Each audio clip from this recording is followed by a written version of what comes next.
हर इंसान की ख्वाहिश होंदी आहे त मुंहिंजो हिकिड़ो नालो हुजे, मां फेमस हुजां।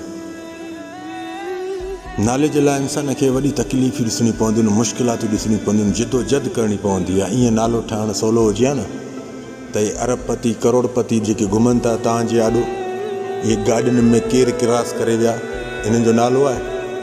नालो आहे न। पाड़े वारा मस सुञाणींदा इन्हनि खे। नाले जे लाइ इंसान खे वॾी मुश्किलातूं ॾिसणी पवंदियूं, नाले जे लाइ जिदोजहद करणी पवंदी आहे। कहिड़ो बि इंसानु फेमस आहे न, कहिड़ो बि फेमस आहे, चाहे वज़ीर आज़म छो न हुजे, तव्हां उन खां पुछा कयो त कहिड़ी कहिड़ी हालातुनि खां गुज़रियो आहे तूं।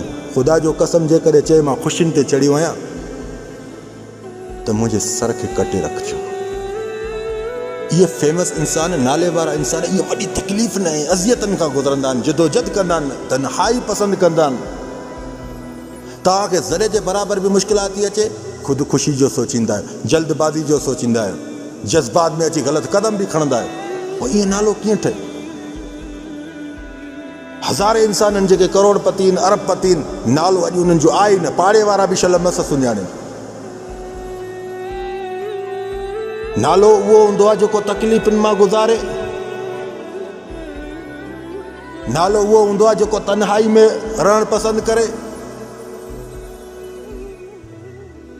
यादि रखो, इंसान 2022 जो साल स्टार्ट थियो आहे, 1 जनवरी थी। अॼु खां वठी अहद करे छॾ, मूंखे छा थियणो आहे उते ई फोकस ॾे ऐं महिनत बरक़रार रख।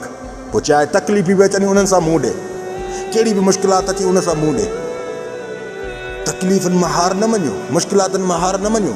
इहे वक़्त बुरा बि ज़रूर आहिनि, इन बुरनि वक़्तनि खां गुज़रंदो तॾहिं तव्हांजी कामयाबी जी सीढ़ी नज़र ईंदी, साम्हूं ॾाकण नज़र ईंदी, त उन ते चढ़ण जी कोशिशि कंदे तूं। यकीन रखो न, अॼु हे तव्हांजी 1 जनवरी आहे न, अॼु खां हिकिड़ो अहद करे छॾ, बुक ते लिखी छॾ, टाइम बि लिखी छॾ, 4:45। यकीन रखे उहो वक़्तु मथे साल ईंदो न, इंशाअल्लाह तबारक अल्लाह तोखां मां पाण पुछंदुमि तूं छा छा सिखियो आहे। जिदोजहद करणी पवंदी आहे, तकलीफ़ुनि खां गुज़रणो पवंदो आहे, वॾी महिनत करणी पवंदी आहे।